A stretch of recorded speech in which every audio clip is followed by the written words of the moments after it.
자, 오늘은 제가 마태복음 6장 말씀을 가지고 흔해서 보이지 않는 것들이란 제목으로 말씀 전하도록 하겠습니다. 오늘 여러분들과 함께 하나님이 만드신 대자연 안에서 예배할 수 있는 것이 너무나 감사합니다. 지치고 숨막히게 달려왔던 여러분들의 삶이 하나님이 보시고 참 좋았던 이 자연 안에서 회복되어지고 숨통 튀어지고 쉼을 얻는 시간이 되었으면 좋겠습니다. 원래는 오늘 비가 엄청 오기로 되어 있었습니다. 그래서 사람들이 비가 오는데 예배를 과연 하는 거냐? 목사님은 왜 하필이면 날씨가 계속 좋다가 이런 날 예배를 잡았냐? 그런 분들도 있더라고요. 제가 비 오는 날 일부러 잡은 게 아니고요. 원래는 날씨 좋았는데 오늘만 이렇게 비가 오기로 한 것입니다. 어떤 분들은 목사가 기도가 부족하구나. 빡세게 기도해가지고 비가 안 오게 해야지. 어떻게 날씨도 못 바꾸냐 이렇게 얘기하시는 분들도 있는데 저는 이렇게 생각합니다. 믿음이라고 하는 것은 날씨를 바꾸는 것이 아니라 어떤 날씨가 오더라도 한결같은 마음으로 삶을 살아내는 것이고 한결같은 마음으로 하나님을 바라보는 것이 저는 믿음이라고 생각합니다. 만약에 오늘 비가 많이 내렸더라도 그 속에서 말씀하시는 하나님의 뜻과 음성을 발견하려고 애쓰는 것, 그것이 믿음 있는 것이었겠죠. 저는 비 예보가 있어도 걱정하지 않았습니다. 그냥 다시 한번 제가 무엇을 해야 하는지 점검했을 뿐이에요. 원래는 저 장소에서 예배를 드리려고 하다가 장소를 옮겼고 또 여기는 예약이 안 된다 그래가지고 아침에 일찍 와가지고 찜하고 있었습니다. 네. 그러니까 믿음이란 건 그런 거죠. 비가 안 오기를 바라는 게 아니라 비가 오더라도 할 수 있는 것을 하는 것. 그것이 믿음입니다. 모르죠. 큰 우주적인 시스템 안에서 오늘 내려야 되는 비가 누군가에게는 꼭 필요한 비일 수 있다는 말입니다. 우리가 아이들을 들판에 풀어놓으면 아이들이 시키지 않아도 하는 일이 있죠. 이건 아마도 국룰인 것 같은데요. 아이들을 가만히 풀어놓으면요. 들판에서 네잎클로버를 그렇게 찾습니다. 여기도 아마 네잎클로버가 잔뜩 있을 텐데요. 클로버가 잔뜩 있을 텐데 쪼그려 앉아서 열심히 찾다가 한 명이 네잎클로버를 발견하면 어떤 일이 일어나냐면 방금 전까지 있었던 평화가 깨집니다. 모두가 공평하게 찾는 그런 이 노동의 현장에서 한 명이 이 네잎클로버를 찾는 순간 평화가 깨져요. 그러면서 부러움과 시기가 생기기 시작합니다.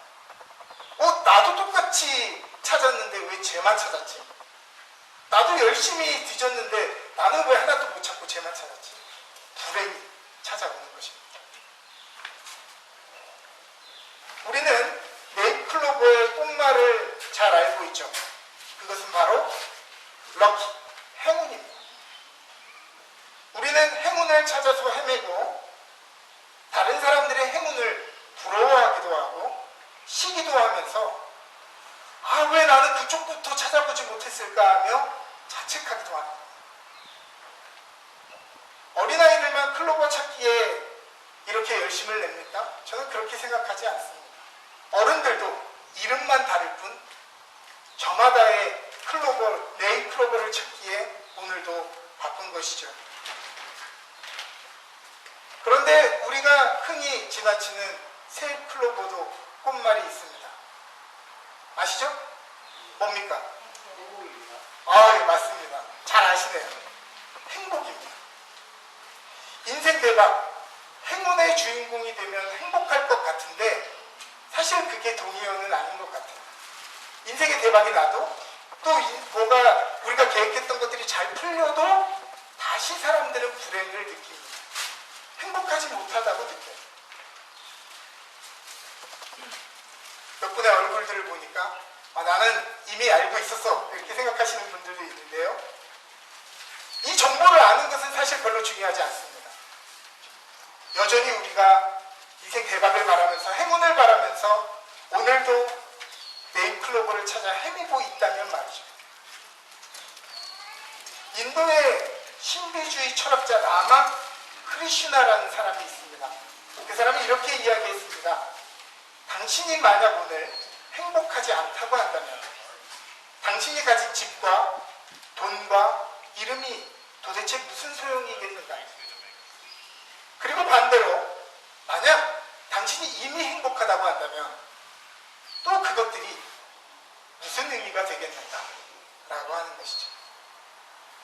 우리는 늘 가까이 있는 것을 찾지 못해서 엉뚱한 곳만을 찾아 헤맵니다. 동화 파랑새에서 주인공 치르치르와 미치르가 파랑새를 찾아 열심히 고생하면서 여행을 하지만 결국 못 찾고 집에 돌아오지 않습니까? 집에 돌아오니까 뭐가 있어요? 우리 집에 키우던 새가 파랑새였던. 우리가 파랑새를 찾지 못하는 이유는 파랑새가 멀리 있어서가 아니라 애당초 파랑새가 무엇인지 우리는 알지 못하기 때문입니다. 우리가 깨닫기 전에는 그것들이 너무 가까이 있지만 보이지 않는 것들이죠. 우리가 지난 시간들을 돌아보면서 야 그래도 그때가 좋았어 라고 생각하는 순간들은요 대단한 순간들이 아니었습니다.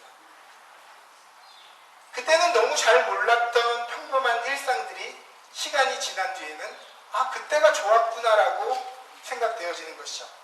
어린 시절 골고보기에서 여러분 한 번씩 다 돌아보셨을 것입니다.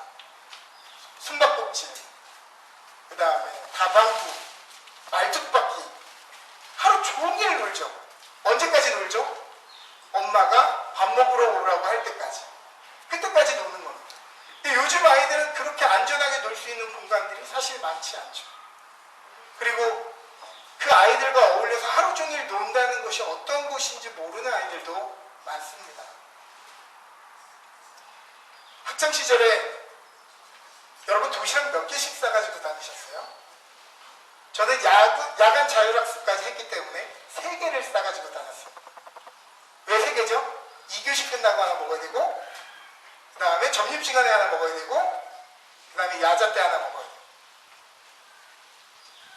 아이들과 함께 도시락 반찬을 나눠 먹었던 일, 또 점심시간 종이 울리면 종소리와 함께 매점을 향해서 서로 경쟁하면서 뛰어갔던 일, 이런 일들이 정말 행복한 순간이었음을 다시 깨닫게 되는 것입니다. 심지어는요 정말 저에게 다시 가라고 하면 다시 가기 힘든 군생활도요 돌아보면 행복했던 순간들이 있더라고요.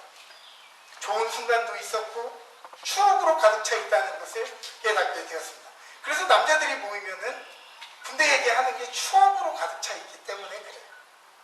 그렇죠. 문제는 이것입니다. 행복을 볼 줄 아는 눈, 일상의 행복을 발견하고 누릴 줄 아는 실력이 우리에게 그렇게 없다고 하는 것입니다. 오늘 본문을 헬라어 원문으로 보자면 어순이 공중에 나는 새를 보라가 아니라 보라 공중에 나는 새들을 이라고 되어 있습니다. 새나 들풀은 그 당시의 히브리 문화에 있어서는 정말 아무것도 아닌 미물들, 중요하지 않은 대표적인 물건들 중에 하나였습니다.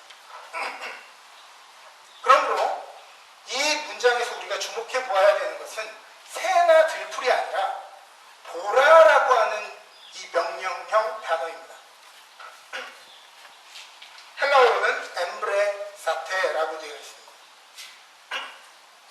여기서 엠브레사테는 영어로 번역하자고 한다면 turn your eyes upon 정도로 해석되니까 그저 바라봐라 라는 정도가 아니라 눈을 들어서 관찰해보라, 그 사물의 이치를 꿰뚫어 보아라, 생각해 보아라 라는 뜻으로 해석되어질 것입니다. 그러면 이 문단에서 계속 보라라고 하는 이 단어의 대구로 등장하는 반대 단어는 뭘까요? 바로 염려함이라는 단어입니다. 그런데 생각해보면 이 염려함이라는 것, 감사합니다. 죄송합니다.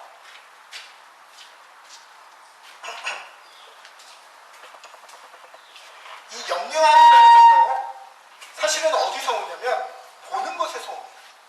우리가 보는 것에서 염려가 생기는 거예요. 오늘 여러분들은 무엇으로 염려하십니까? 신종 코로나 바이러스 감염증, 러시아의 우크라이나 침공, 기후변화로 인해서 널뛰는 물가, 인플레이션, 전망이 보이지 않는 잡마켓, 폭등하는 집값, 바뀐 이민 정책 등등 우리의 삶에 이런 것들이 잔뜩 보이기 때문에 우리는 두려운 거예요. 염려하는 것입니다. 그뿐입니까? 이러한 상황에서도 네일크로버를 찾은 사람들의 얘기를 들어요. 이민이 안 되는데 어떤 사람은 이민이 됐대요. 우리는 집을 살려고 그렇게 했어도 잘 안 되는데 어떤 사람들이 집을 샀대요. 네일크로버를 찾은 사람들의 이야기를 들으면 열불이 터지는 것입니다. 내가 너무 불행하게 느껴지는 거예요. 우리의 삶의 상황에 눈을 고정하면 우리의 마음은 아무리 쉬어도 쉬지 못합니다. 쉬고 있는데, 몸은 쉬고 있는데 마음이 여유가 없어요. 쉬지 못해요. 염려함이 우리의 마음을 지배합니다. 그러나 하나님을 바라보며 하나님께 우리의 눈을 고정하면 또 하나님의 섭리가 잔뜩 묻어져 있는 이 자연 속에서 하나님의 흔적을 발견하게 되면 우리는 비로소 마음의 쉼을 발견할 수 있다는 말입니다. 성경에 보니까 하나님이 6일 동안 세상을 만드시고 제7일에 쉬셨다고 기록하고 있습니다. 여기서 쉬셨다고 하는 히브리 단어 사바스라고 하는 단어는 영어로 번역하면 옵저브라고 번역됩니다. 관찰하다라는 뜻이요. 단순히 하나님이 누워서 낮잠을 주무셨다가 아니라 하나님이 만드신 모든 것을 관찰하셨다는 뜻이에요. 그러므로 우리가 안식일을 지켜야 된다, 주일을 지켜야 된다는 말은 어떤 종교적인 굴레를, 그래서 여러분들에게 무슨 짐을 지어주는 것이 아니라 우리에게 하나님이 6일 동안 만든 것을 돌아보시고 감찰하시고 흡족해 하셨듯이 우리도 평범하게 허비하는 삶을 멈춰서 돌아보고 하나님이 우리의 삶의 공급자가 되시고 피난처가 되시고 보호자가 되신 것을 관찰하는 시간을 가져야 된다는 것입니다. 그것이 바로 주일의 의미이죠. 말씀을 마칩니다. 그러므로 눈을 열어서 이 시간 보시기를 바랍니다. 우리 눈이 열릴 때 평범하고 반복되는 일상이라고 생각했던 것들이 신비로 가득 차 있다는 것을 깨닫게 될 것입니다. 한국에서 저희 어머니가 캐나다에 방문하셨을 때 이렇게 트레일 코스를 돈 적이 있는데요. 저는 제 눈에는 보이지 않던 것들이 저희 어머니 눈에는 보였던 모양입니다. 그래서 어머니는 다니시면서 야 이건 무슨 나물이다 야 이건 둥글레다 야 이거는 너무 한국에서 귀한 건데. 저는 이때까지 그 길을 수천 번 걸었지만 저는 보이지 않던 것들. 근데 저희 어머니는 아시기 때문에 그게 보였단 말이에요. 그렇죠. 보는 것도 알아야 볼 수 있습니다. 그래서 우리가 성경에 대해 하나님에 대해서 공부해야 하는 것이겠죠. 하나님은 우리의 생명과 직결되는 정말 귀한 것은요, 흔하게 얻을 수 있도록 하셨습니다. 그래서 몸에 좋은 필수 영양소들은 우리가 흔히 구할 수 있는 그런 채소들이 이미 다 들어가 있습니다. 여러분 당근 싫어하는 어린아이들 있죠? 당근을 북한에서는 뭐라고 부르는지 아세요? 홍삼이라고 해요. 홍삼. 그만큼 몸에 좋다고 생각한다는 것입니다. 우리는 너무 흔해서 먹지 않는 그것이 사실은 우리의 몸에 너무 중요하고 또 건강한 것이라고 하는 것이죠. 우리가 해로운 삶의 습관을 살면서 100년 된 산삼을 먹는 것보다 이러한 흔한 채소들을 먹는 것이 더 건강한 것입니다. 그뿐 아니죠. 그보다 더 중요한 건요, 하나님이요 아예 공짜로 주셨습니다. 예를 들면 공기 같은 것들. 여러분 숨 몇 분이나 참을 수 있습니까? 아마도 보통 분들은 한 40초에서 1분? 이렇게 특수부대에 나오신 분들은 한 2분 50초? 못 참습니다. 그 정도 참으면요 사람이 기절하게 되어 있습니다. 그런데 여러분, 이 아름다운 캐나다의 이 깨끗한 공기 얼마 내고 사용하고 계십니까? 한국에서 미세먼지로 얼마나 고생하셨어요? 그리고 그 좋은 공기청정기를 사느라 얼마나 비싼 값을 지불하셨습니까? 여기서는 그럴 필요가 없죠.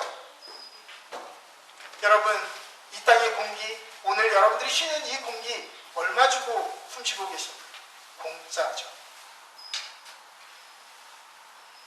몸에 비타민을 제공해주는 이 여러 가지의 작용을 하는 이 햇빛, 이 햇빛은 얼마입니까? 이 햇빛도 공짜입니다. 너무 소중하지 않아서 공짜가 아니라 너무 중요하기 때문에 값을 받지 않는 것입니다. 물은 어떻습니까? 이따가 여러분들이 물이 필요하시면 화장실에 수도꼭지를 틀면 그냥 나옵니다.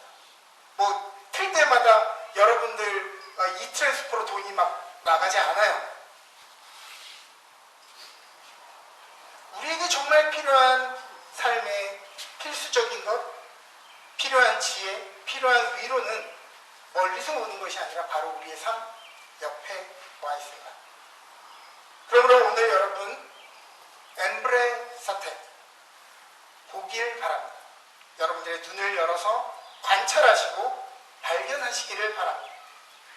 여러분들의 일상 속에서 너무 바빠서 보지 못했던 작은 잡초들, 또 땅에 있는 것들, 또 나무에 있는 것들 한번 바라보시기를 바랍니다. 우리의 눈이 열려 우리가 얼마나 복받은 사람인 것과 하나님의 사랑이 우리를 향해 있는지 오늘 이 시간 발견하게 되기를 원합니다. 오늘 이 자리에 모이신 여러분들을 다시 한번 축복하면서 이 말씀을 마치겠습니다.